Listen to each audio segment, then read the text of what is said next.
Non-hypothetical scenario uno. You got the gear. You got the licks, you got the riffs, you're writing tunes. You're even making recordings. Is that all there is?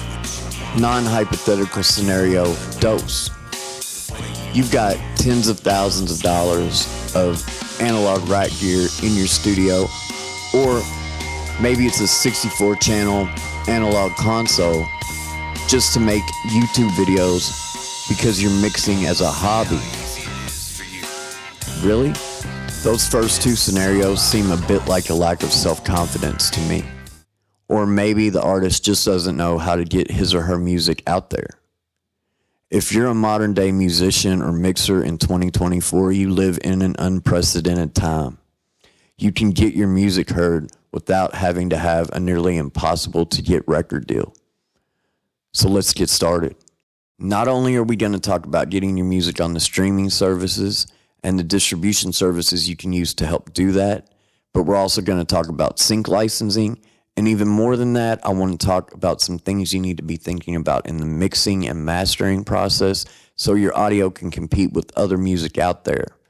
The last thing you want is to be on somebody's playlist but be 2 or 3 dB lower than the song before or the song after you. It's not going to sound good. Your music's not going to compete.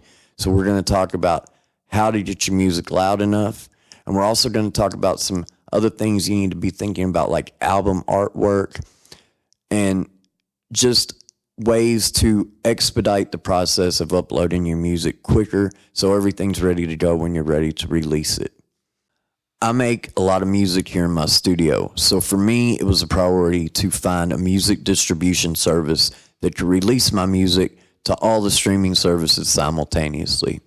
You can imagine if you're trying to release songs to Apple Music, Spotify, YouTube Music, all these streaming services individually, it takes a lot of work and a lot of effort.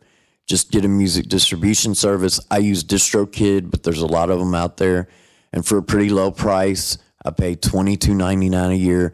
That's their basic musician package. It gives you unlimited releases under one artist name. There's other packages where you can have unlimited releases under multiple artist names if you're running a studio or you have multiple projects going as an artist.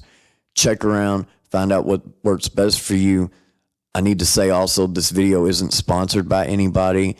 There's companies like CD Baby, TuneCore, Lander. Just check around, you'll find something that works for you.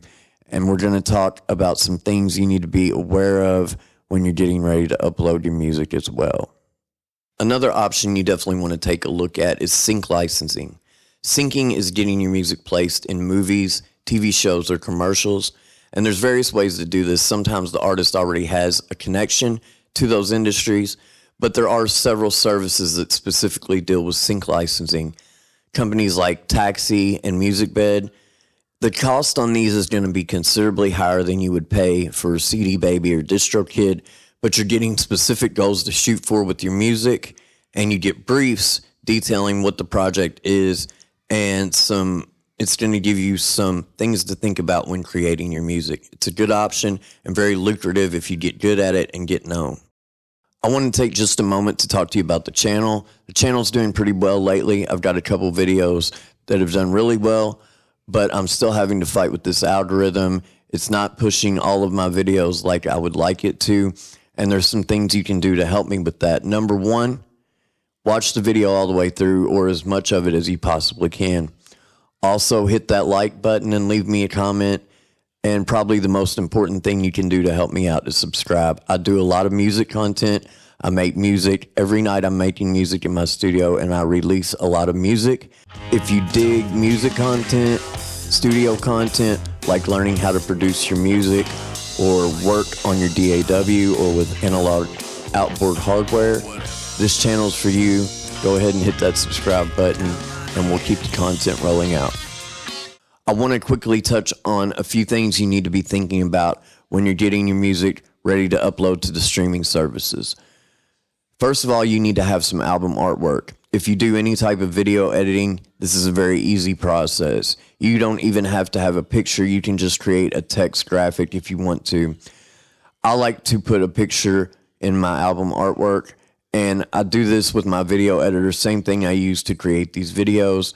And mainly you need to keep in mind that you need to change the aspect ratio from what you would be using for YouTube videos. Basically, they want a perfect square. So if you use the 1-to-1 ratio for your album artwork, this will work just fine.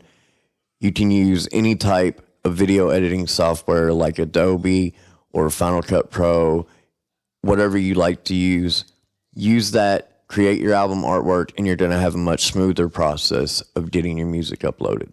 The most important thing I want to talk about when you're getting your music ready for streaming is getting it sounding right. You want it to sound as loud and as polished as records you like to listen to from major labels. And only you know if you're there. But there's some things you can keep in mind that's going to help make this process a little bit smoother, because the last thing you want is to decide later that this music wasn't good enough to put out and it's already out there. Honestly, when I first started putting my music out, I was getting it really loud here in the studio, but when it went up on the streaming services, it was getting compressed and wasn't quite as loud as some of the stuff I like to listen to. So they recommend -12 to -14 LUFS. There's some great LUFS plugins that you can get to measure this, but honestly, that figure isn't high enough. There's most stuff out there is a lot louder than this. I don't even use an LUFS meter here in my studio, but there are some things I do to get my music as loud as possible. Number one, I use a mix bus compressor. I just barely touch it. This gives your mix a little bit of glue. And then I use a mastering type plugin to limit, and I usually leave about 1 dB of headroom. And that's when I'm going through my analog outboard hardware. If you're not using analog outboard hardware, leave about 1 dB of headroom, because your peaks are going to get really close to zero. And when you do this, your music, you can have it really close to zero or actually touching zero on the peaks, and it's still not going to sound loud enough.